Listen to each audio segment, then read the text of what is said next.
YouTube. Dernière partie de l'émission. On est toujours sur Gaïa avec une super photo de l'instrument complet assemblé sur les tests de vibration. Et donc tout s'est bien passé. Les tests de vibration se sont déroulés sans problème. Je suppose. Ah d'accord. Ça, en tout cas, ils nous l'ont livré à un moment donné. Ils ont fait leur vide thermique de leur côté. Ok. Voilà. Et à un moment donné, l'instrumentation nous livre l'instrument, donc la charge utile, et on va l'intégrer au-dessus du module de service. Et voilà la manip à gauche. Donc là, évidemment, sur les fameux grands miroirs et tout le reste, on ne peut pas mettre de capot de protection parce qu'en fait, c'est plus dangereux que de mettre un capot de protection que de rien mettre. Si on met un gros truc qui bouge et qui vient rayer les miroirs ou les détecteurs, c'est mort, il faut tout recommencer. Donc, du coup, aucune protection tant qu'on n'a pas la tente thermique. Donc, tout ça, on fait pareil en classe propre, habillé comme des pingouins. Voilà, ou je ne sais pas comment vous l'appelez, mais voilà, en combinaison intégrale. Voilà. Donc, incroyable. C'est fou, ça. Donc pareil, à chaque fois, dans ce genre de cas, on n'est pas sur des satellites récurrents. De toute façon, il y a très peu de récurrence finalement dans le spatial. On est obligé de développer des moyens de levage spécifiques pour prendre en compte la configuration mécanique de ce qu'on soulève. Des chariots aussi de support très particuliers et tout ça. Donc tout ça, c'est aussi des moyens sols spécifiques à développer pour la mission. Pour l'intégration. La grue, le chariot, tout ça, c'était développé pour Gaïa. Oui. Oh là là. Oh oui, c'est fou. Là, pareil, en fait, comment ça s'appelle en français? Ouais, enfin, si tu veux, la grue, en fait, le moyen de levage, là, pareil, il est motorisé ou pas, pour pouvoir avoir un centre de gravité comme il faut, parce que t'es pas forcément avec un truc très homogène, enfin très sphérique, voilà, il faut pas que tu tapes dans le miroir. Donc tout ça s'étudie avant par les architectes mécaniques des moyens sols. Impressionnant. C'est des très belles photos, hein. Franchement, on est gâtés là. C'est des super photos. Je me régale. Donc voilà, on est en février 2013. Quelques mois avant, ça prend forme, gros moment forcément. On va passer en essai d'environnement finaux. Donc, on met un certain nombre de capteurs à certains endroits. On met en configuration les pieds de soutien de la charge utile, comme si c'était du vol. Et on va pouvoir mettre la tente thermique pour faire ces essais d'environnement, on va dire, en configuration lancement. Ok. Alors les pieds, je vais revenir dessus parce que c'est vraiment une autre contrainte. On a parlé de la contrainte thermique de Gaïa où il fallait que la charge utile soit découplée thermiquement du service, du module de service qui lui chauffe. Donc en fait, on a des pieds là. En fait, c'est un double système de pieds. On a les pieds ici blancs qui sont en fait de fibre de verre qui vont en fait permettre de découpler thermiquement la charge utile du module de service. Mais en fait, ces pieds-là, ils résistent pas aux vibrations du lancement. Donc, en fait, on a mis d'autres pieds en carbone pour supporter les vibrations du lancement. Que vous coupez après. Mais en fait, ils vont être coupés après le lancement, en fait, avec pareil des cisailles pyrotechniques. Ils vont être désolidarisés de la charge utile.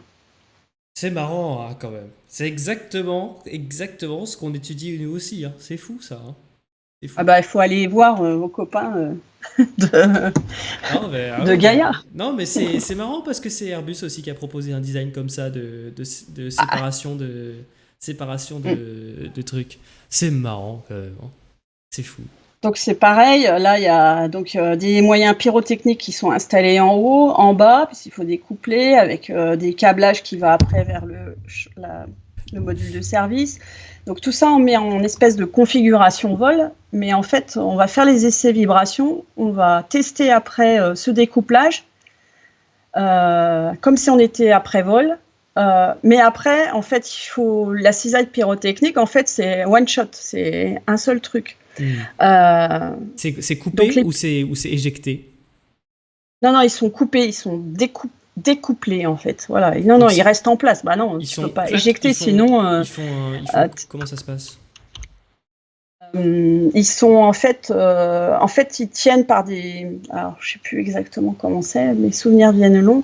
Enfin, par des espèces de petites lames. Au bout d'un moment, ils tiennent par 3 fois rien, quoi. Les lames s'enlèvent en Je, gros. je sais plus comment c'est exactement. Ok. Est-ce que j'ai mon truc? Pas exactement comment ça marche, c'est vrai, c'est une bonne Oui, question. Ça. ouais, c'est ça en fait. C'est ça. Je me souviens parce que sur mon blog, j'ai plein de pages avec Gaïa. C'est ça en fait. On avait les tuches carbone avec des inserts en fait en bout, c'est des lames très fines, acier ou titane, je crois. Ouais. Et en fait, c'est ça que on libère. En fait, ça tient plus que par des petits morceaux de métal, voilà, aux extrémités, Et quoi. du coup, ça isole. Ok. Ouais. Donc on met tout ça en configuration, on met la tente et puis après on passe aux environnements finaux, quoi. Voilà. Et c'est Donc d'environnement, là, donc vibration et vide thermique. on fait notamment la mesure du centre de gravité et de la masse Ah oui, du c'est satellite. intéressant ça, Alors c'est vrai. sans le réflecteur. Alors c'est la seule fois où justement on met le satellite à l'horizontale. Là c'est la balance en fait. Enfin c'est à la fois la balance, c'est un espace et le fait de faire le centrage, ça tourne sur soi-même. Voilà, voilà, vous voyez l'arrière, l'antenne est masquée, mais pareil, voilà, vous voyez les panneaux solaires sur la face arrière, sans protection. Voilà. Et alors, corrige-moi si je me trompe, mais on fait ces tests-là parce que quand on choisit un lanceur, on doit prouver que notre satellite respecte une certaine allocation de position du centre de gravité pour que le lanceur n'ait pas de problème au moment du lancement. Tant que vous restez dans cette sphère-là qui est définie par le lanceur, vous pouvez être lancé sans problème. Si vous dépassez, le lanceur aura peut-être des problèmes pour soit s'orienter lui-même au cours de sa trajectoire, soit peut-être avoir un problème pour vous mettre sur la bonne orbite, quoi. Alors, c'est à la fois lanceur, mais aussi pour le satellite, parce que justement, quand tu as un satellite pour le contrôle d'attitude, c'est bien aussi d'avoir la masse à peu près bonne, Oui. par rapport à ce que La tu crois, et matrice.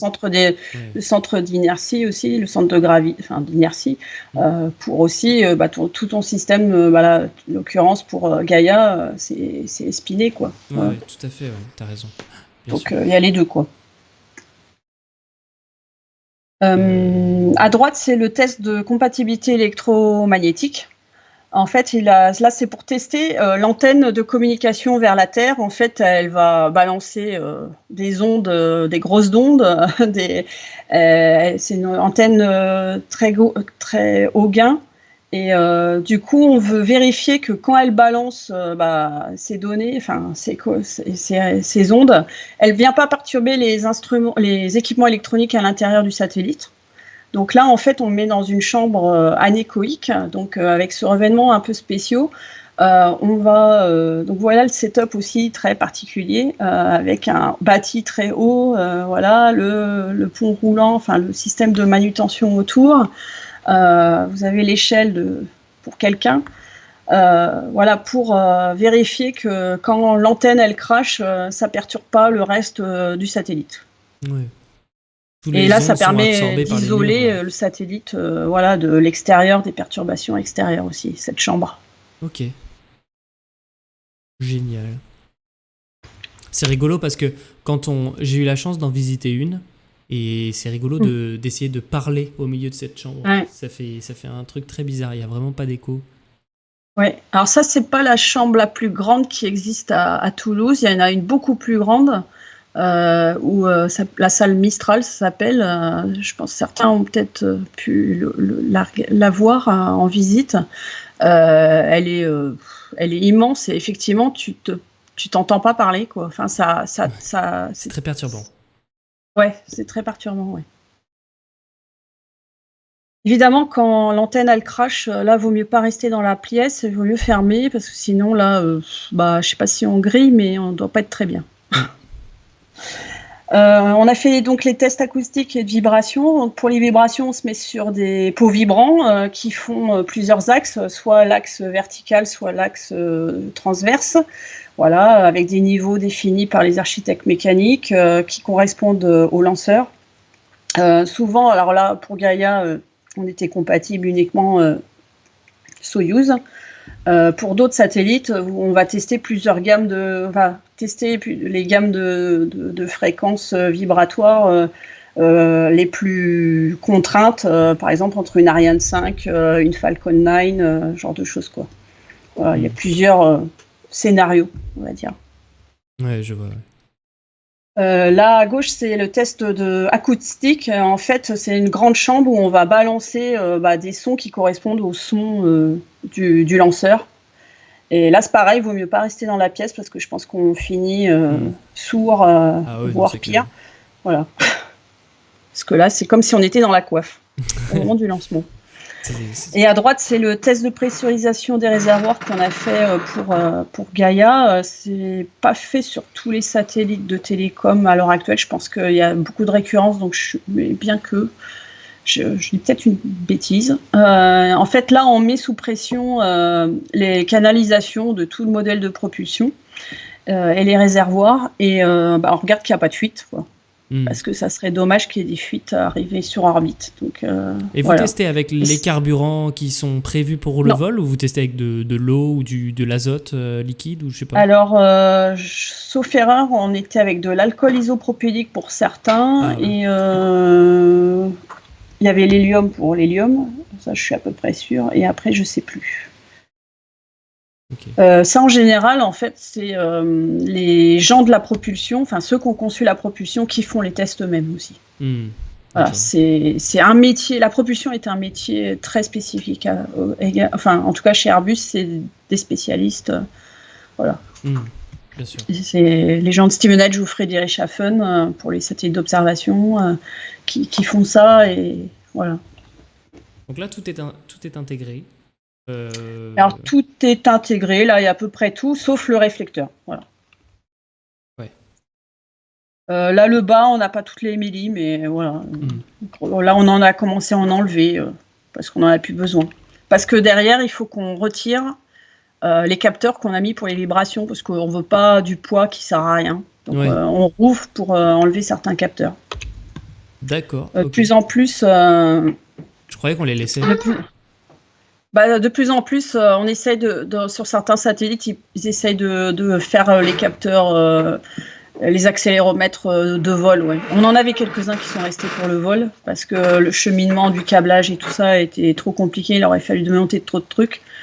Mais c'est de la masse, donc quelquefois on essaie de grappiller. Alors c'est pas le capteur, c'est souvent le câble qui va avec, qui est lourd, quoi. Voilà. Surtout qu'il y en a beaucoup, quoi. Ouais. Voilà. Ah oui, pour un vide thermique, il y a facilement 100 capteurs sur un satellite, facilement 100, voire plus, selon les satellites. Pour les accéléromètres, je dirais à peu près pareil, quoi. Ouais, c'est beaucoup. Voilà, du coup, je vous ai remis une ancienne photo de la charge utile. C'est en cours d'assemblage pour vous parler des fameux pieds. Donc, juste après les vibrations, voilà, on fait ces tests de séparation des pieds. On fait un tir pyro, ce qu'on appelle un tir pyro. On lance la commande à l'équipement de vol électrique qui envoie le bon courant aux cisailles pyrotechniques. Ça déclenche un petit élément en poudre dedans, et ça coupe une vis ou une lame, enfin ça dépend les systèmes, et hop, ça libère le système, le mécanisme qu'on veut, quoi. Mais là sur Terre, du coup, vous avez aussi un treuil pour compenser le poids, parce que une fois séparés, ça va pas soutenir le poids du tore, là, les pieds en fibre de verre. Alors comment on a fait, je me souviens plus. En fait, on n'a pas fait tout en même temps. On a fait un demi-V H parfois. Et après, on remettait l'autre. Je crois un truc comme ça. Ah, habile. Ouais, je crois que c'était un truc comme ça. Évidemment. Ça remonte. Hein. Ces mécanismes-là, Une fois que tu l'as déclenché, il faut le changer. Oui. Et oui, du coup, on a tout redémonté. En Non, fait, mais donc là, vous avez redémonté. on a enlevé la tente. Non, mais oui, non, mais ça d'accord. Mais ce que je veux dire, c'est que là, si vous enlevez, donc vous faites les tests vibration, etc. Vous démontez Ouais. le truc, vous sortez le Thor et ses instruments en Non, dehors pour faire les tests. Ah non, non, non, non. Non, non, on a enlevé la tente, on a laissé l'instrument et on a changé que les systèmes des pieds. d'accord. Mais Mais pareil, pas tous en même temps, quoi. Enfin, une fois que vous changez le système des pieds, bah du coup, j'ai envie de dire, faut les retester parce que c'est des nouveaux, tu vois. non.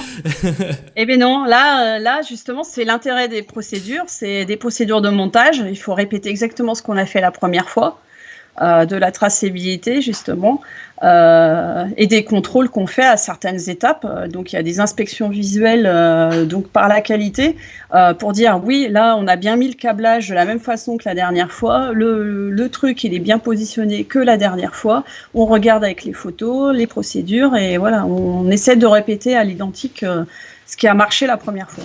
Ouais, bien sûr, bien sûr. Ok, ok. Et c'est comme les allumettes, on Oui, en teste quelques-unes, mais on peut pas tout essayer, ouais, c'est sûr. Quand on en teste non. 2 ou 3, on se doute que la centaine qui reste dans la boîte fonctionne. Ok, ça c'est intéressant. C'est intéressant. Je savais pas comment ça se passait pour tous ces mécanismes pyro et tout ça. Donc on est en août 2013 et on part pour Kourou, enfin. Ça y est, il est prêt, Donc, validé, tout est qualifié, tout est bon. plus ou moins, en fait. Donc pareil, on prend l'Antonov. Alors là, ça a été épique parce que on aperçoit peut-être pas très bien, mais sur la photo, en fait, le conteneur, il passait pas sous la protection là de l'Antonov. Il a Ah bon? fallu que les Russes ou les Ukrainiens, parce que je sais plus, oui, c'est les Ukrainiens, démontent une partie de l'isolation sous le cockpit là pour passer le conteneur et après ils l'ont remis. À faire tout ça et voir qu'on peut pas rentrer dans l'avion, ça c'est quand même ballot. Ah ouais, non, mais ça passait short, voilà. Voilà, donc pareil, gros setup, hein. Il faut quand même prendre une super grue pour prendre le conteneur qui est sur un camion pour le mettre sur la rampe d'accès. Voilà.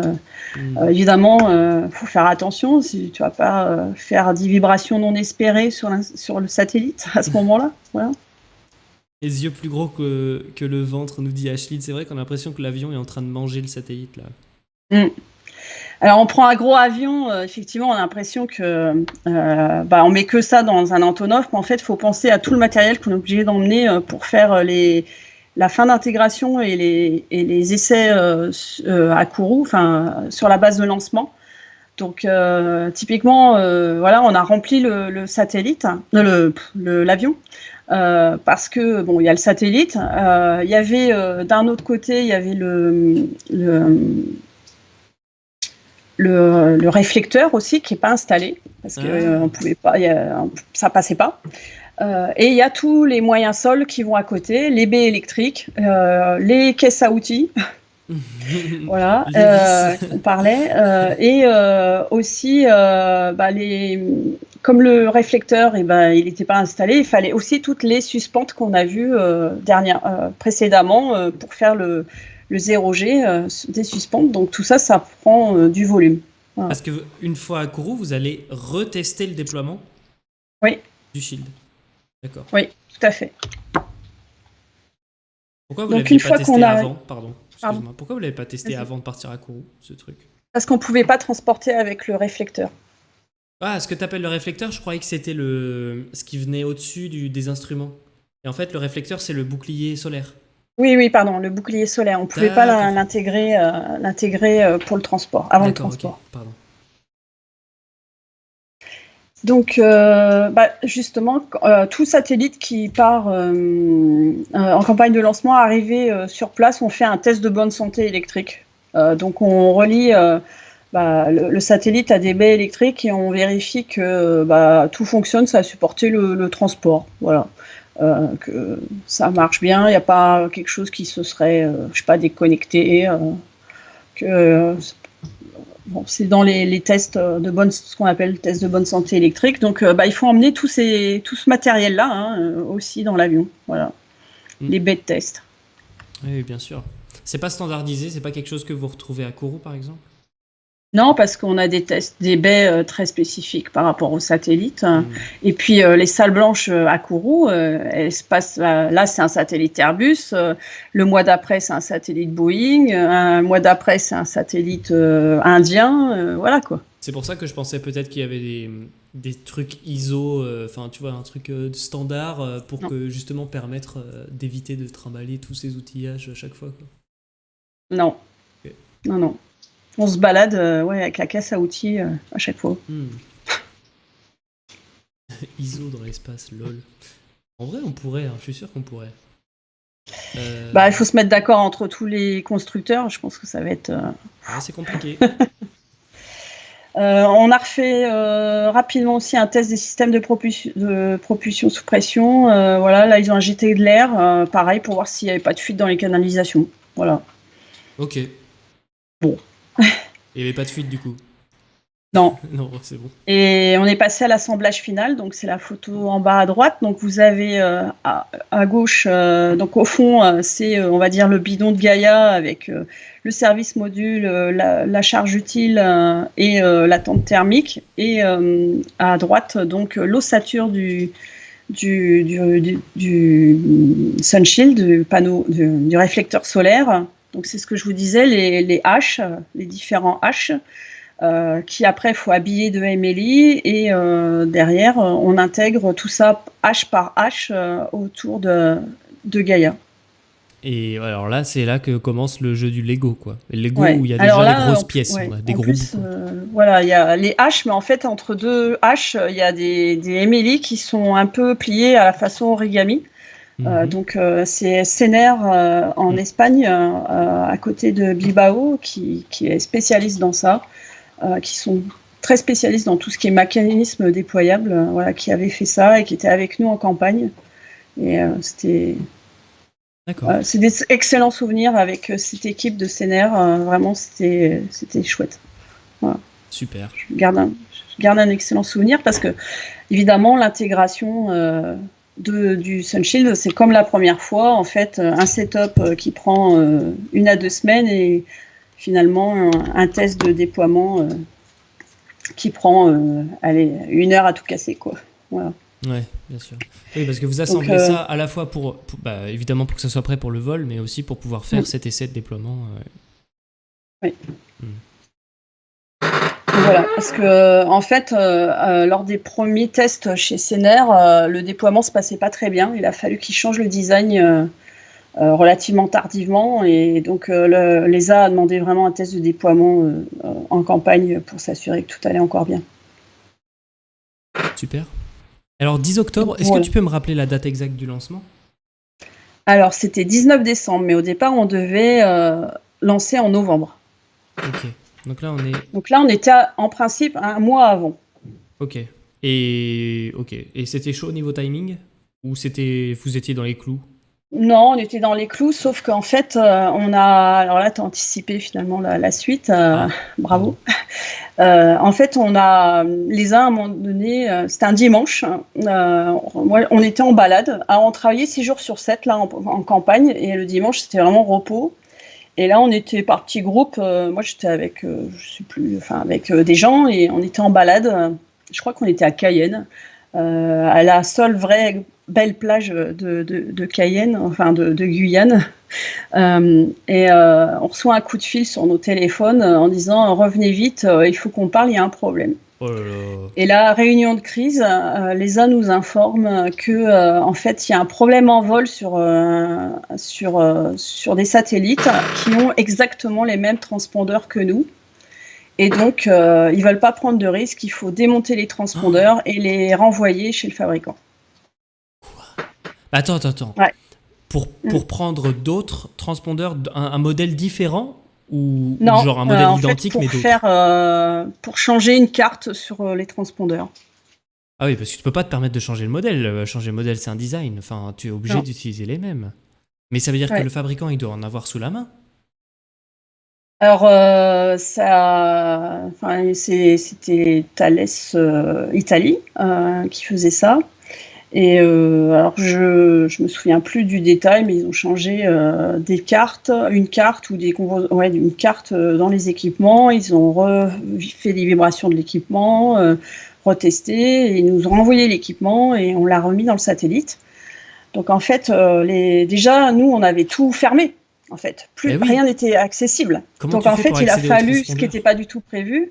Donc le dimanche soir, on a commencé le brainstorming, à savoir parce qu'il fallait gagner du temps, essayer enfin du moins de pas en perdre. Comment on va accéder à ces transpondeurs qui étaient évidemment un dans une cavité et un autre dans une autre cavité du module de service. Sauf qu'on avait le réflecteur et donc voilà, comment on accède. Alors déjà, heureusement, au cul du satellite, en fait, il y a les panneaux solaires, mais il y avait des trous pour accéder aux cavités. Donc c'est ce qu'on voit sur la photo de droite. En fait, on pouvait passer par ces trous. Donc on a démonté les panneaux solaires des deux cavités pour accéder à la cavité.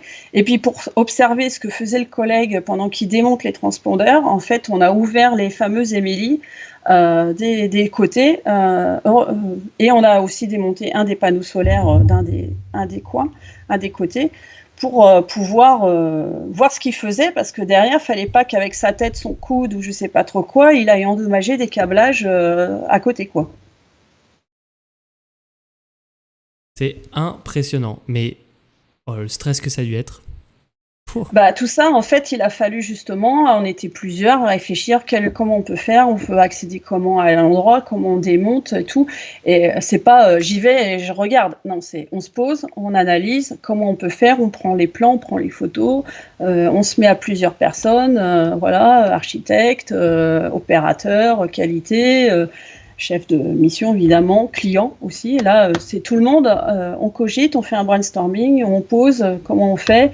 Ok, on écrit les procédures au maximum pour pas de place à l'initiative en fait. Mais là, il y avait pas de procédure pour ça. Enfin, t'as jamais, dans ton plan de qualité, c'était censé changer les transpondeurs un mois avant le vol. Par contre, on prend la procédure de montage et on l'adopte en mettant des montages. On sait le nombre de vis, comment on va le remonter, le plan de montage du panneau solaire, comment tu le fais à l'envers. Enfin voilà, tu t'adaptes, mais voilà. Ça, c'est de l'ingénierie quelque part. Bien sûr. Ouais. Génial. Oh là là, les histoires, quoi. C'est fou. C'est fou quand même.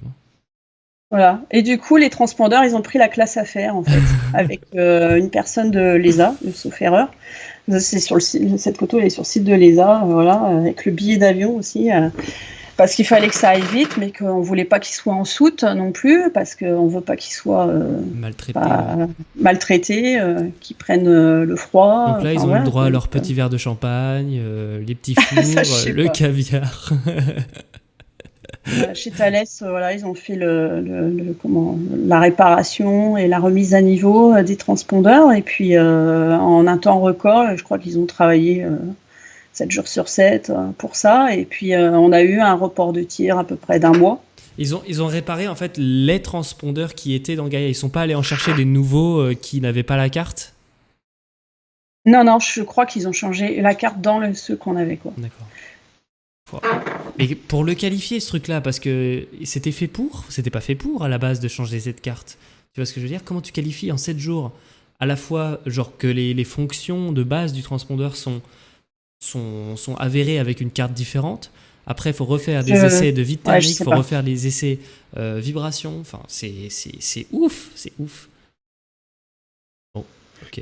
Mais apparemment, ça doit être encore de la paperasse de négocier un billet passager pour des valises. Ah oui, alors ça, c'est l'ESA qui s'en est occupé, donc je saurais pas, mais ça devait être un peu compliqué. Ils sont arrivés, ils ont montré le logo, ils ont dit laissez passer les gars. Franchement, laissez passer. Voilà, donc pendant ce temps-là, on est revenu en métropole, et voilà. Et puis, on nous a dit c'est bon, vous repartez, et on repart, quoi. Et là, maintenant, on nous annonce, le tir c'est le 19 décembre, donc il faut tenir la date, point. Donc déjà, on avait une date avant, mais là, on n'a vraiment plus l'erreur, enfin, plus droit à l'erreur ni rien. Tout le monde attend le satellite, le lanceur attend le satellite. On n'a pas forcément envie de passer Noël en Guyane, c'est peut-être sympa, mais nos familles ne sont pas forcément d'accord. C'est ça. Donc vous êtes rentrés Et ensuite, vous êtes revenu? Ouais, oui. Ok. Donc entre Mais, deux, tu sécurises le satellite, les moyens sols, enfin voilà, tu pars pas en mais, style ciao, je reviens dans 2 semaines et on verra comment c'est, non? Tu fais un certain nombre de choses mais aussi. quand vous êtes parti, Ouais. le satellite était prêt? Vous avez laissé le satellite prêt au lancement? Bah non, quand on est parti, il avait 2 transpondeurs en moins, il Ah! était éventré Ah, vous êtes comme rentré sur avec la les photo à transpondeurs, en droite. fait. Pardon? Vous êtes rentré avec les transpondeurs. Non, non, les transpondeurs, ils sont partis avec la personne là de l'ESA, ils ont pris leur vol pour l'Italie et nous on est partis, enfin nous on est partis Ah. tous, enfin, on a pris l'avion chacun. Enfin, Et une fois que les transpondeurs d'Italie étaient prêts, vous êtes revenu pour les installer. oui, voilà, D'accord, tout à ok. fait. D'accord, ok. Très bien. Et alors, Mm. à un moment Donc donné, ouais, voilà. on Vous remonte avez, les transpondeurs, on referme tout, on fait quelques tests électriques, hein, vérifier que les transpondeurs ont l'air de marcher, ça a dû être la après avec flip. ce qu'on peut. Et puis là, on passe vraiment dans la phase finale, c'est le remplissage du satellite. Donc pendant 2 jours, 3 pardon, on le met, alors c'est un bâtiment dédié à Kourou pour cette activité, il s'appelle le S5, où c'est le bâtiment dédié au remplissage des satellites, parce qu'il y a des conditions voilà, particulières à respecter. Il y a tous les équipements possibles pour amener l'hydrazine, parce que là il y avait de l'hydrazine, donc un carburant extrêmement nocif s'il se volatise dans l'air, d'où en fait cette combinaison, ce scaphandre pour les opérateurs de la propulsion, donc des gens de Stevenage, pour en faire le remplissage. Donc c'est des conditions de travail pour eux extrêmement particulières. Je vous ai mis en haut en fait leur table de préparation. Tout est étiqueté, tout est organisé de manière chirurgicale, parce qu'une fois qu'ils sont dans leur scaphandre, ils ont un angle de vue forcément limité avec le casque. Ils ont des gros gants, ils ont tout, et il faut qu'ils sachent où est quelle clé à quel endroit, quoi. Voilà. Et on veut pas se retrouver avec une clé en moins à la fin de la journée, quoi. Bah là, c'est plus eux, il faut qu'ils sachent où sont les outils, il faut pas que... après, ils vont connecter des flexibles rigides aux vannes de remplissage du satellite. Donc, il faut pas qu'il y ait de fuite, parce que, voilà, s'il y a quelque chose qui s'échappe, c'est cancérigène, c'est explosif, c'est tout sauf bien, quoi. S'il y a des petites gouttelettes d'hydrazine qui tombent sur les Emily ou sur le satellite, ça brûle. Enfin, c'est Oh la vache. l'horreur. Oui, ça. Ok, ça a l'air d'être le truc vraiment dont on veut se protéger à tout prix, quoi. Ouais. Ah oui, l'hydrazine, c'est de la merde. Ouais. Pour ça que de plus en plus, même, on essaie de faire d'autres choses, quoi. Ouais. Voilà, c'est 3 jours où ils travaillent en équipe. Ils travaillent pas plus de 4 ou 5 heures parce que c'est exténuant, ils changent d'équipe. Enfin voilà, c'est un métier ergolier, c'est vraiment un métier encore à part, quoi. Là, c'est des habilitations. Ils ont des contrôles des prises de sang tous les 6 mois, je crois, pour vérifier que justement ils n'ont pas des changements Oh là là. parce que les produits sont tellement nocifs. Enfin voilà, c'est. Je me demande comment on devient ergolier. C'est fou. Ouais, je sais pas. Ok, super intéressant. Super intéressant. Alors là, on va commencer à arriver au lancement ou Voilà. bientôt à la mise sur lanceur. On a bientôt fini. Hein. J'arrête de vous saouler. Non, c'est super intéressant. Ouais. Donc J-10, on installe le satellite sur l'interface lanceur. Donc le satellite Voilà, il lui faut un espèce d'interface intermédiaire. Voilà, un espèce de treillis en carbone pour se fixer après à l'étage supérieur. Auquel en fait c'est là que la séparation va se faire du lanceur. Donc il y a toute une sangle en fait, une sangle pareille qui a des boulons pyrotechniques. Donc au moment de la séparation, il y a un signal électrique qui arrive et ça libère la sangle. Et il y a les deux câbles ombilicaux en fait qui permettent de relier le satellite au lanceur qui sont à cette interface.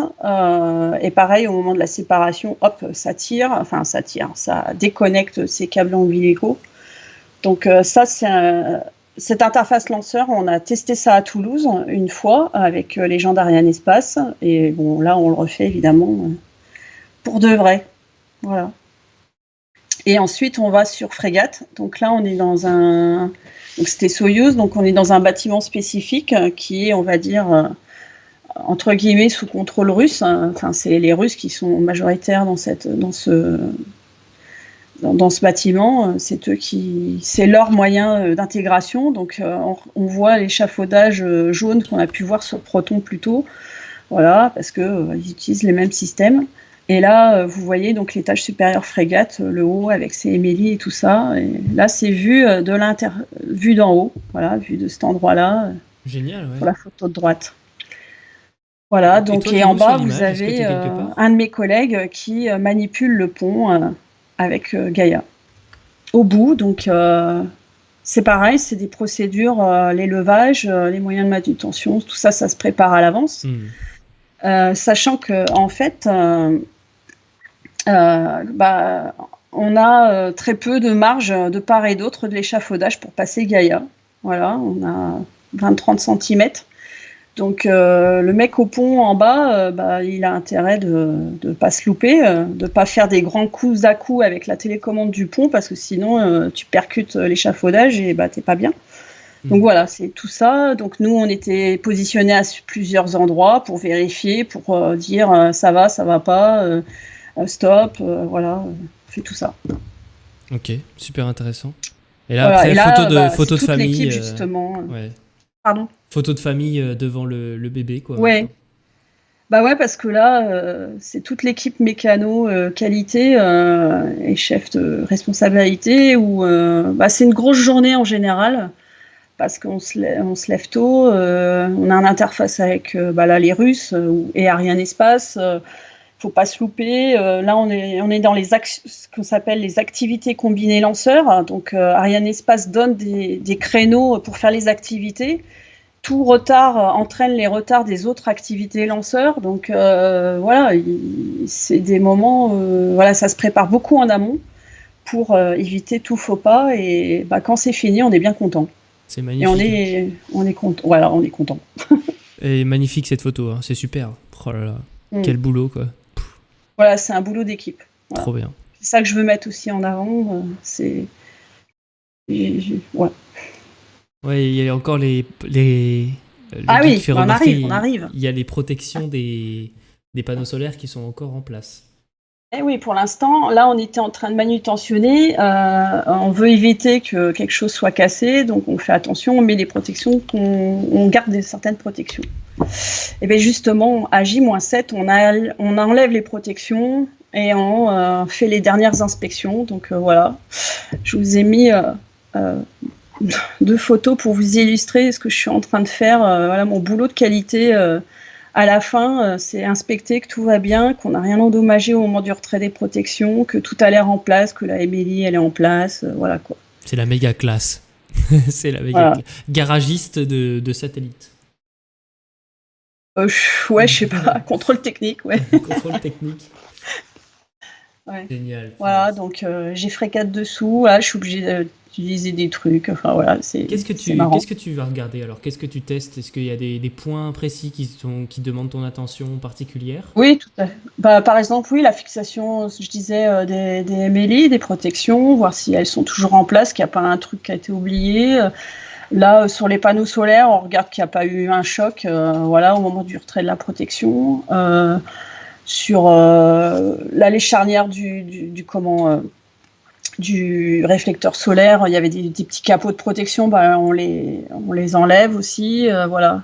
En fait, là, c'est vraiment le dernier coup d'œil avant la mise sous coiffe, Et il est est le enfin lendemain. prêt à partir, quoi. Ouais. Et justement aussi tous les éléments red tag, voilà, les remove before flight, on les enlève, donc je vérifie qu'il n'y en a plus sur le satellite, quoi. Donc là, c'est la mise sous coiffe. Ah oui, si je voulais dire un truc, pour la mise sur frégate, en fait, faut savoir que le satellite est plein d'hydrazine. Donc si il y a quelque chose qui se passe pas bien et que si en fait, s'il y avait un problème de fuite, s'il y avait une décharge électrique intempestive, tout ça, je serais plus là pour vous en parler en général. Mais Voilà. il y a aucune protection. Il y a vraiment genre Si, on il y vit a avec ce justement, il y a risque. des tresses de masse, il y a des choses, il y a tout un système de connexion à la mise à la masse via le pont, justement pour éviter pour faire l'écoulement des charges, voilà, et on est en nombre limité. Alors là, on n'était pas très limité parce qu'il fallait qu'on soit assez nombreux pour regarder les proximités avec l'échafaudage, mais c'est très encadré, en tout cas chez Arianespace, à Kourou, où les nombres de gens qui sont en salle sont connus, ils sont définis à l'avance. On ne peut pas remplacer un tel par un tel comme ça. Voilà, c'est D'accord. Okay. extrêmement encadré au niveau sécurité, quoi. Ouais, c'est le plan de sauvegarde, ça s'appelle. On réalise pas ça souvent, mais oui, une fois que le satellite est rempli d'hydrazine, c'est vraiment dangereux, quoi. C'est une bombe. Hein. Ouais, et puis oui, le pontier, ouais, j'ai 150 millions d'euros. Alors je sais plus combien c'était Gaïa, mais oui, oui. Ah, c'est pareil. Donc être pontier, c'est quelque chose qui est soumis à habilitation, en tout cas chez Airbus. Tout le monde peut pas être pontier. Il faut faire des formations spécifiques. Il faut savoir manœuvrer. Quand tu n'es pas sur un pont dans ton entreprise, tu as une formation justement chez Arianespace pour te faire connaître les sensibilités de la télécommande, parce que si tu appuies sur le bouton et que le truc il part à l'arrache de l'autre côté, non, voilà, il y a tout ça qu'il faut prendre en compte. Donc pontier, c'est tout le monde n'est pas pontier. Ouais, bien sûr. Oh, c'est génial. C'est fou. Tout plein de monde qu'on découvre là ce soir et que j'étais pas au courant, tu vois, de tout ça. Donc là, c'est la mise sous coiffe. Donc là, évidemment, nous, Airbus, on n'intervient pas, puisque la coiffe, c'est les Russes, en l'occurrence. Donc c'est par demi-coiffe sur Soyouz. Et chez les Russes, alors j'ai vu ça à Baïkonour et même à Kourou, en fait, les pontiers sont des femmes. Ah d'accord. Okay. Alors la rumeur, la légende veut dire, c'est que les femmes, au moins, on sait qu'elles sont à jeun. Voilà, plus facilement à jeun. Mais non. Voilà. Quoi ? C'est ce qu'on m'a raconté, je ne sais pas si c'est la réalité, mais en donc tout cas... Donc les Russes, ils mettent des femmes pontières du coup d'ailleurs, et leur justification c'est sûrement parce qu'elles boivent pas. Alors je sais pas si c'est la raison de la certification. What ? Mais en tout cas... voilà. Comment ça ? Qu'est-ce que c'est que ça ? Moi c'est la rumeur, c'est la légende qu'on m'a dit, quoi. Voilà. C'est incroyable. Alors c'est peut-être déformé d'autres choses, mais moi c'est ce qu'on m'a raconté, quoi. Mais j'ai constaté que c'était toujours des femmes chez les Russes. Voilà. Par contre, du coup, opération des satellites et tout le reste, ils acceptent une part de risque liée à l'alcool. Du coup, c'est ça que ça veut dire. Je ne sais pas. Est-ce qu'ils ont 20% de marge vraiment... sur tous leurs projets à cause de l'alcool, à ton avis ? Je ne sais pas. Bon, voilà. C'était la petite anecdote, c'est ce qui se raconte. Je ne sais pas la part de vérité là-dedans, ou peut-être parce qu'elles sont plus concentrées, plus, je sais pas, agiles dans certaines façons. Je sais pas dire, mais voilà, c'est comme ça. Donc voilà, c'est pour ça que j'ai mis la femme, parce que ça m'a fait penser. Voilà. Ils les mettent pas en ergolier aussi parce que ils ont des risques que en fait ils boiraient toute l'hydrazine. Et... Je ne sais pas. Ouais. Sinon, les Russes se sont mis au rhum, oui. Ah, En Guyane, oui, tout à fait. ils Ça, c'est sûr. s'accoutument aux coutumes locales, on va dire. Ouais, tout à fait. Mais on s'y met aussi facilement quand on est là-bas. Voilà. Génial, punaise. Alors, les femmes pontiers, quoi. Les Voilà. Donc pontières. voilà la demi-coiffe autour de Gaïa. Et puis Gaïa va bientôt disparaître de la vue pour toujours. Mm. Voilà. Et ouais. Une petite chose. Voilà la marge de Gaïa dans la coiffe. Oh là là, c'est juste, hein. Voilà. Et là. Et en fait, les Russes avaient été obligés d'adapter des choses dans leur coiffe parce que sinon ça passait pas. Alors je ne sais pas quoi, des placements de capteurs peut-être, ça on n'a pas eu le détail, enfin pas à mon niveau en tout cas, j'ai pas eu le détail. Mais voilà, il y a 5 centimètres quoi. Ah là là, c'est fou. Et tiens, j'avais une question, mais là, ce qu'on voit sur le dessus de Gaïa, c'est l'antenne? C'est pas l'antenne, ça? Alors oui, il y a une antenne en fait, c'était au cas où au moment après séparation lanceur, le Gaïa se retrouve pas dans la bonne position pour pouvoir émettre, enfin pour pouvoir avoir des communications pour la mise à poste. Mais ça, c'est le En ça, c'est le tout petit cône que tu montres avec ton point rouge. Mais qu'est-ce que c'est que ce grand disque blanc? C'est le haut de la tente thermique, et en fait, qui est revêtu de peinture blanche pour des aspects thermiques. Ok, du coup, c'est un gros radiateur. Ok, très bien. Mm. Ok. Ouais. C'est le haut du tube noir, là. Enfin, non, on voit pas. Évidemment, puisqu'il est réflecteur. On Alors, dirait une antenne, tu sais, quand on regarde comme ça. On dirait que c'est une antenne. Ouais. Non, en fait, c'est un espèce de presque pas, c'est pas plat, mais c'est légèrement un bombé, et il y a l'antenne qui est dessus avec le câble de l'antenne, le câble coaxial qui part, et là, c'est 2 mises à la masse de l'antenne. Ok, très bien, très bien, très bien. Compris. Compris. Et ça, Voilà, ça c'est cette la mise sous dernière coiffe, photo Pardon. cette mise sous coiffe, ça se fait combien de jours avant? 6 jours avant, je vois. 6 jours 6 jours avant le avant. lancement. Ouais. Oh là là. Donc là, c'est la dernière photo la dernière photo de Gaïa.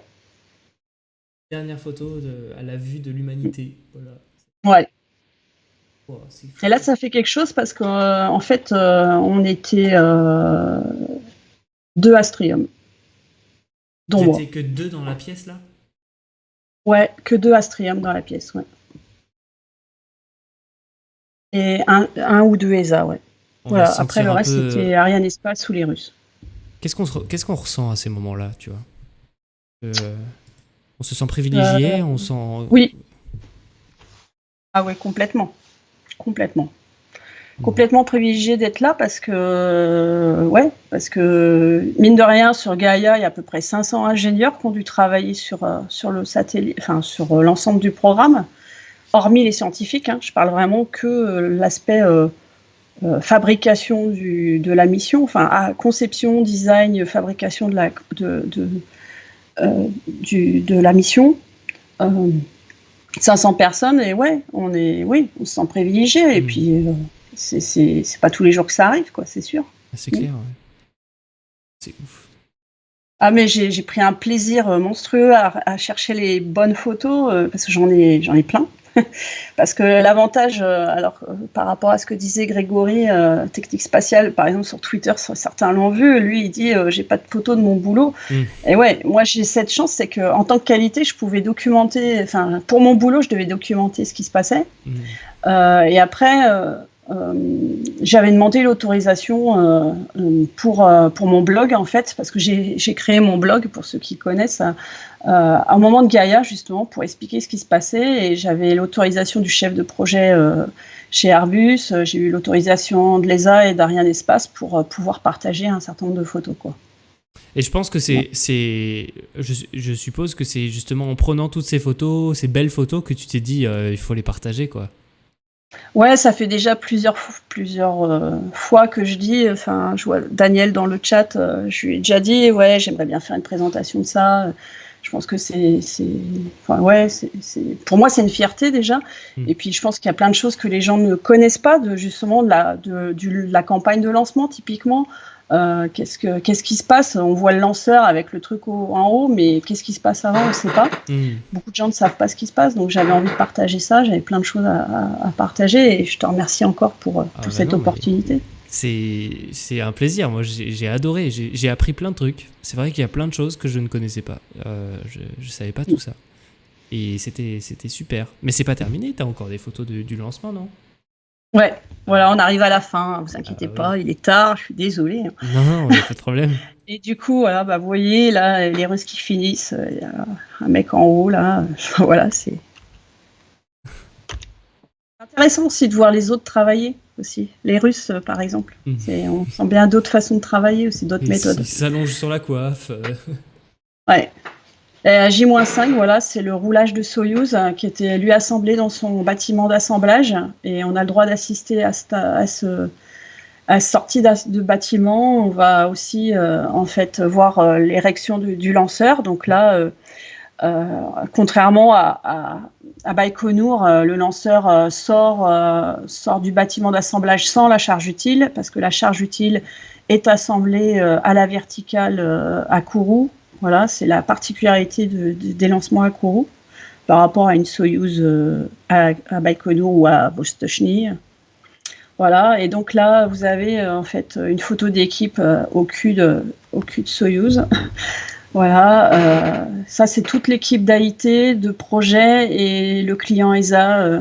On est tous là, les derniers qui restent pour la campagne de lancement, quoi, pour les derniers jours. Entre deux, il y a des gens qui sont venus, ils sont déjà repartis, qui n'ont pas la chance d'être au lancement, parce que on ne peut pas justifier malheureusement qu'ils restent. Voilà, on est vraiment une poignée de privilégiés par rapport à tout le reste des gens, et notamment par exemple les gens de la charge utile de Gaïa, des gens de l'instrument, et qui ne sont pas là. Eux, ils sont pas là, ils ont fait de l'orfèvrerie, ils sont leurs bijoux dans le satellite en haut de la fusée bientôt, et ils sont pas là, eux. Voilà. Donc là, on se sent privilégié. Ouais, je comprends. C'est des belles photos, hein, comme le dit Olivier dans le chat, et il aimerait bien avoir une photo avec Tupac Science, avec tout le monde. Hein. Alors là, punaise, ce serait tellement bien d'avoir une photo de soi avec les boosters de Soyouz comme ça, c'est ouf. C'est ouf. Voilà, donc ça c'est des photos à perso, hein, celles qui arrivent.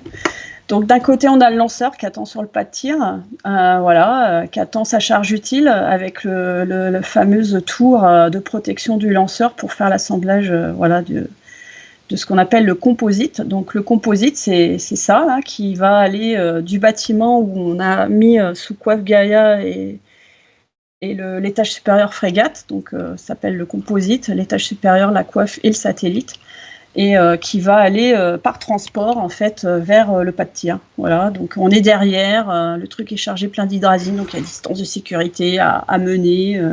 Voilà, il y a le système de climatisation qui suit là, il y a la climatisation de la coiffe là, voilà. Donc c'est des moments très particuliers. Voilà, son truc là-dedans, voilà, qui se balade au milieu de la forêt guyanaise. C'est fou quand même. Hein. Voilà, et puis là, c'est l'intégration sur le lanceur. Donc on prend depuis le sol, les Russes prennent depuis le sol tout le composite, l'amènent au-dessus. Voilà, il y a le lanceur là quand on est en bas, donc et puis qui l'amène en haut. Ça c'est le haut du lanceur. Attends, je vois pas ta slide encore, mais ah voilà, ça y est, c'est bon, on voit. Voilà. Ah oui, d'accord, ok. Donc ça, c'est des photos, voilà. Et le bâtiment qu'on a vu qui roulait, il vient se mettre autour du. Ouais, en fait, c'est ça. C'est ce bâtiment là qui se met autour du lanceur, voilà. C'est tout ça avec des différents niveaux, des échafaudages, des espèces de plateformes qui viennent autour du lanceur, voilà. Comme le bâtiment d'assemblage final Ariane, où c'est pareil. Le bâtiment, lui, il ne bouge pas. C'est le lanceur qui vient dedans. Et après, il y a différents niveaux avec des passerelles mobiles qui viennent à certains niveaux, quoi. Voilà. Super intéressant, trop bien. Et là, donc, c'est le dernier visage des des boulons sur le truc et voilà quoi. Ouais, là, ils vissent l'étage supérieur, en fait, l'interface de l'étage supérieur sur le lanceur. Ouais. Et on voit toujours le tuyau de clim en haut à droite. Et oui, tout à fait. Il y a le tuyau de clim. Donc là, c'est une des trappes. Voilà, pour faire la clim dans la coiffe. Et du coup, donc là, il y a aussi une trappe là. En envoyant de l'air dedans, il faut qu'il ressorte à un endroit parce que sinon, ça augmente sa pression à l'intérieur de la coiffe. Ouais. Donc il y a un autre endroit. Il doit y avoir une autre trappe avec un autre truc. Ouais. Okay. On voit pas là, mais justement, à J-1, on enlève la clim. Et ça, c'est le dernier bout de Gaïa qui est visible par le trou. Ah voilà, d'accord. Tu l'as, l'autre bout de clé, l'autre soufflage, il est là en bas. Ah, mais attends, tu le laisses pas ouvert comme ça, tu mets un cache, non? Non, t'as un cache, mais là c'est juste avant le cache. D'accord. J'ai la photo où t'as le mec qui visse, mais je l'ai pas mis parce que sinon j'ai 150, on y passe toute la nuit quoi. Ouais, allez, c'est parti. Et après, punaise, J-1, là c'est les derniers au revoir. Et tout le monde, je suppose, doit quitter l'emplacement du lanceur à un moment donné, un jour avant. Alors nous, typiquement clients, on va dire, du lanceur, donc les ESA, Airbus, voilà, on quitte. Là, c'est la dernière fois. En fait, c'était la dernière chose. En fait, il fallait une surveillance de la qualité. Pour voir qu'en fait, personne allait mettre quelque chose dans la trappe au moment de l'ouverture et du retrait de la clim. Donc du coup, de la clim c'était un capteur, je sais plus quoi. En fait, voilà, donc c'est pour ça que j'étais là. On était 2 ou 3, voilà, pareil. Donc pour surveiller les autres, en fait, voir ce qui est fait. Parce que c'est notre truc dedans et le lanceur, c'est d'autres gens. Donc il y a toute une question de responsabilité aussi. Donc on se surveille, entre guillemets, on contrôle ce que font les autres. Voilà. Et il y a Matt qui nous dit sur le chat, et à très juste titre, qu'il y a des trous dans les coiffes justement pour qu'au cours pendant l'ascension en altitude, l'air qui est à l'intérieur de la coiffe s'échappe et que la pression soit toujours équilibrée avec l'extérieur pour éviter justement une explosion. C'est tout à fait logique. Ouais. Ça m'étonne pas du tout. Sinon, si tu fermes ta coiffe hermétiquement à pression ambiante, elle exploserait en gagnant de l'altitude. Ouais. Ça fait sens. Mais je pense qu'on met beaucoup de pressurisation avant pour que ça décompresse, décomprime, ou je sais pas comment on dit, à force, au moment au fur et à mesure. Je sais pas comment ça. Je pense que ça se pressurise pas en fait. L'air que tu envoies dedans, il sort, il sort naturellement parce qu'il doit y avoir des fentes ou des trous. C'est ça. Il y a le geek qui dit que c'est peut-être ça, ces trous. Ouais. Je sais pas. Ouais. On peut voir 5 des évents de la coiffe en passant sur cette photo. Ouais, c'est ça. Okay. À droite, j'ai mis une photo de mes collègues et du client ESA, en fait, qui eux sont derrière les consoles à monitorer l'état du satellite. Parce que là, en fait, on est relié au lanceur avec les 2 ombilicaux. On a fait des tests au préalable, justement, de liens entre, pendant les opérations combinées avec le lanceur, de liens comme quoi on peut avoir la télémétrie du satellite via les ombilicaux et via le lanceur et via le sol. Donc, il y a eu tous ces tests électriques. Et eux, en fait, c'est eux qui auront la première télémétrie aussi, comme quoi de la séparation lanceur du satellite, quoi. Voilà. Donc, ils ont toute une surveillance du satellite jusqu'au décollage, notamment vérifier que les batteries se chargent. En fait, on est surtout préoccupé par les batteries parce que il faut que les batteries soient chargées au maximum parce que le temps que le satellite déploie ses panneaux solaires arrivés en orbite. Donc, on est surtout c'est un des composants vitaux qu'on regarde pendant les dernières heures avant le décollage, en fait. Voilà. Sensible les batteries dans un satellite, c'est un truc qui est un peu... Ouais. C'est chimique, quoi, donc c'est compliqué. Ouais. Ouais, il y aurait de quoi dire pendant longtemps. Oui. Voilà, j'ai presque fini. Et alors, décollage. Ça, c'est voilà, j'allais dire quand même. Voilà. C'est la photo officielle Ariane Espace, parce que elle est très belle. J'allais dire, c'est pas toi qui as pris cette photo à cette distance. Non, c'est pas moi. C'est un de mes collègues qui a pris celle de droite là. C'est comment on l'a vu nous derrière. Enfin, une fois, c'est la séparation des 4 boosters là, qui arrive ou qui est en cours. Enfin voilà. On l'a vu pareil depuis Toucan. Par contre, le pas de tir Soyouz est beaucoup plus loin. Mais en fait, il y a un poste d'observation pour Soyouz qui est beaucoup plus proche. Mais vu la trajectoire de Soyouz, en fait, pour Gaïa, on pouvait pas aller à ce poste d'observatoire. Donc en fait, on n'a pas vu le décollage tout de suite. On a vu la fusée une fois qu'elle avait atteint une certaine altitude. C'est donc, la seule petite déception. T'as vu la fusée et après t'as entendu le son? Oui, à chaque fois c'est comme ça. Ouais. Mais là du coup ça faisait bizarre parce que du coup elle était déjà... Enfin, comme t'as même pas vu la lumière de l'allumage des trucs, ça a dû faire bizarre. Ah si, l'allumage, si, j'ai vu des choses, ouais, oui. quand même. On a vu, en fait c'était au petit matin. Et en fait, on a vu, alors même si on voyait pas le lanceur et le pas de tir de là où on était, en fait, on a vu la forêt, entre deux, il y a de la forêt, on a vu la forêt s'allumer, quoi. D'accord, ok. Ouais. Et alors là bon, qu'est-ce qu'on ressent là, dans ces moments-là? C'est quelque chose. Hein. Parce que c'est non seulement un lancement, mais c'est un lancement d'un satellite que t'as beaucoup, sur lequel tu as beaucoup travaillé, quoi. Ouais. Alors, on croise les doigts pour que tout se passe bien. On se dit pourvu que ça pète pas, parce que là, ça serait la cata. Ouais. C'est ça, quoi. Moi, je sais que j'ai déjà discuté avec des collègues qui ont vu des échecs.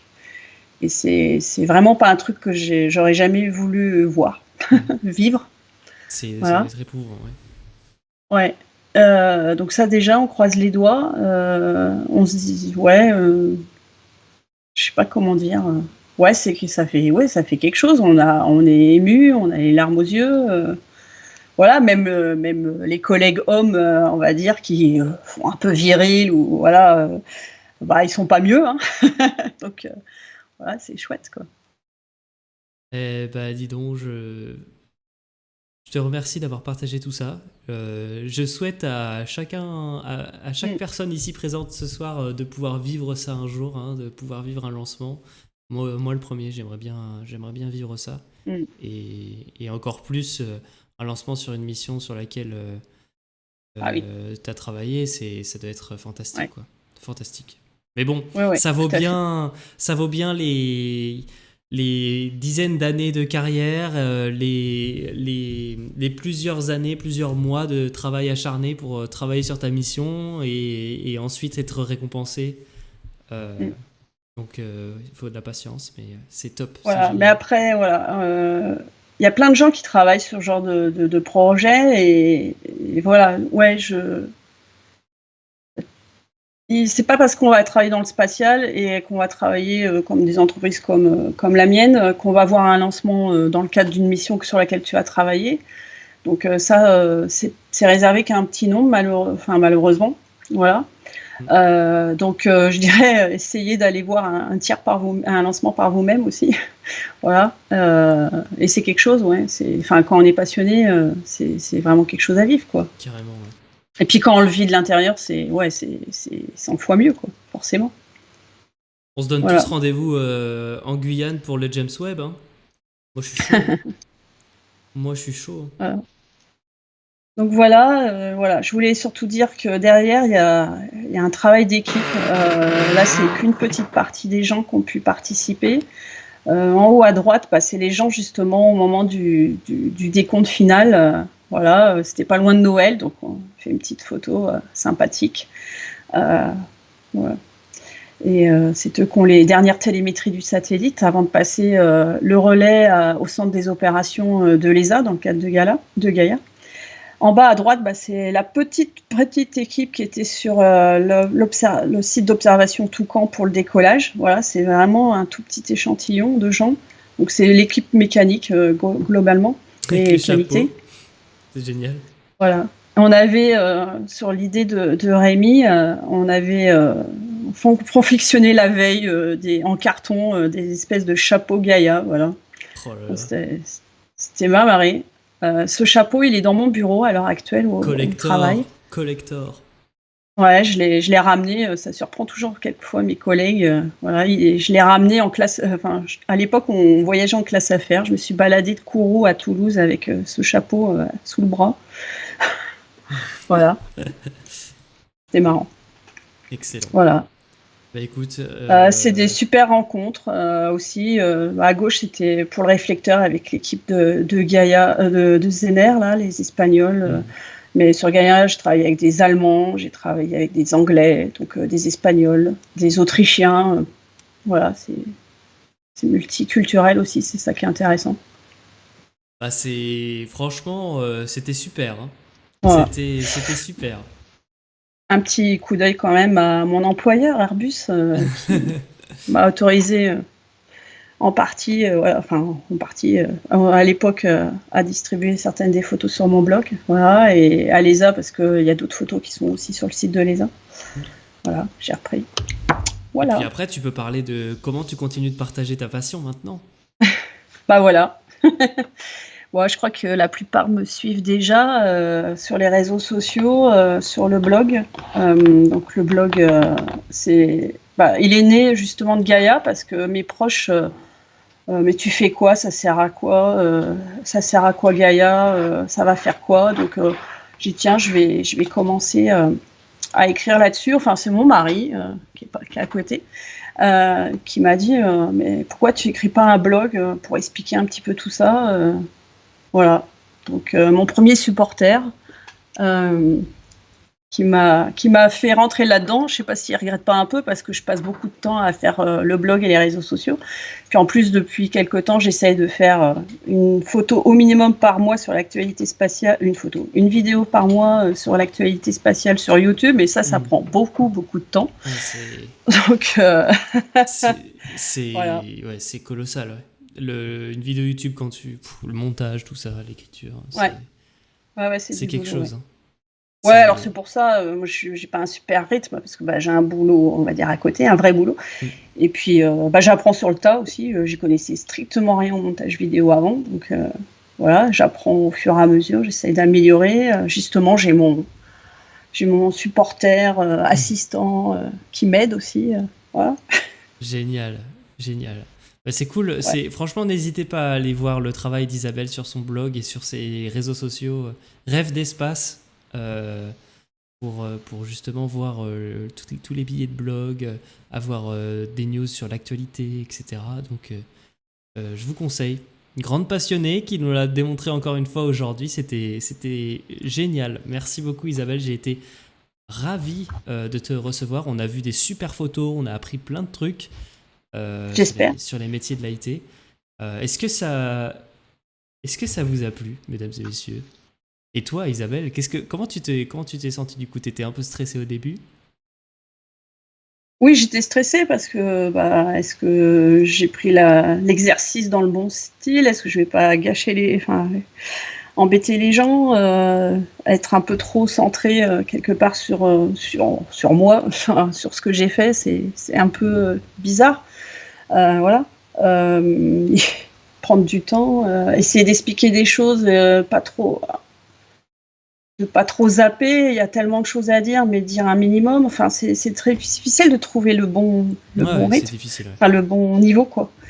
Je pourrais pas parler des heures, mais voilà. Et puis après, je suis pas une spécialiste techniquement, donc je suppose qu'il y a peut-être des questions très techniques pointues, mais comme tout à l'heure on en a eu, mais je sais pas forcément y répondre parce que c'est pas Mais je veux mon dire, métier, c'est pas ma formation. c'est Voilà. pas grave, hein. Y a pas de, c'est Voilà. justement, hein. Chacun son métier, chacun sa formation. Tu vas pouvoir répondre Ouais. sur des trucs sur beaucoup de trucs que plein d'autres gens ne pourront pas répondre. Mm. Donc, Non, mais après, voilà, une fois que, ouais, j'ai pris un réel plaisir à préparer les planches, enfin, la présentation. Parce que je me suis replongée dans toutes les photos que j'avais, à la génial. fois de Gaïa puis les autres projets, et j'ai plein de souvenirs qui sont remontés, des trucs super. Sur le blog, il y a 1 ou 2 articles de trucs un peu plus, on va dire, cocasses avec quelques anecdotes. Par exemple, pendant la campagne Gaïa, j'ai crevé 3 fois, dont une fois au pied du pas de tir Soyouz, quoi. J'étais en bagnole et j'ai crevé, quoi. Donc, c'est quelqu'un d'Ariane Espace qui m'a dépanné, quoi. Et le client ESA. Voilà, enfin, Responsable qualité qui crève sur le pas de tir. Ouais.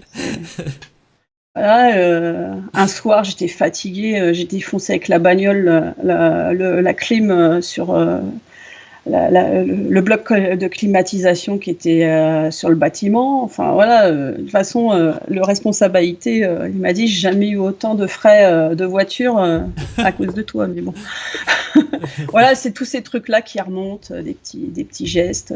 Génial. Ah bah ouais, j'ai un truc. Au moment du remontage ou du démontage des panneaux solaires là pour le changement des transpondeurs. Ça m'est revenu. Par exemple, mon collègue Kevin était avec son scalpel en train de démonter des choses et en fait, à un moment donné, il veut pour le ranger ou pour je sais pas trop quoi, il prend le scalpel et il met comme ça et en fait, entre deux, il y avait mon genou. Voilà, donc je me suis retrouvée avec une lame de scalpel dans le genou, quoi. Mais en fait, il a vu le truc, il a refait. En fait, j'ai pas eu le temps d'avoir mal parce qu'il a fait poup poup. Voilà, voilà. Donc en fait, j'ai une petite cicatrice sur le genou. C'est un bout de c'est un morceau, une lame de scalpel accro. Incroyable, mais c'est fou, putain, c'est ouf. C'est mieux qu'un tatouage, ça. Hein. Pensez à la scarification. Non, ne le faites pas. Je vais arrêter cette phrase tout de suite. C'est génial. J'ai un ancien collègue qui a éclaté un fourgon à midi. Il faisait partie de la société depuis 8h30. Quoi ? J'ai rien compris. Mais génial. Bon, bah, du coup, tu t'es fait couper le genou au scalpel pendant le changement des transpondeurs sur Gaïa. Excellent. D'accord. Ouais. Des petits trucs comme ça. Voilà. C'est les photos qui remettent. Les trucs qui remontent, c'est marrant. Bah écoute, merci beaucoup Isabelle, je pense qu'il va être temps de se quitter. Je te remercie encore une fois d'être passée, ça a été vraiment super émission. Et je pense les gens sont unanimes, hein. C'était top, vraiment. Merci à vous. Donc ça sera disponible sur YouTube bientôt. Et voilà, j'ai envie de dire, on a fait le tour. C'était trop bien comme émission, c'était super. Merci encore beaucoup Isabelle d'être passée et merci à toi pour l'invitation. Merci beaucoup, ça m'a fait énormément plaisir. Bah écoute, je suis ravi, vraiment ravi. Ce que je vais faire, moi je vais rester en live évidemment parce qu'on a une émission C'est pas sorcier à regarder parce que le geek a dépensé 10 000 points sur la chaîne, donc on doit regarder un C'est pas sorcier, donc restez. Et donc comme je te dis merci encore.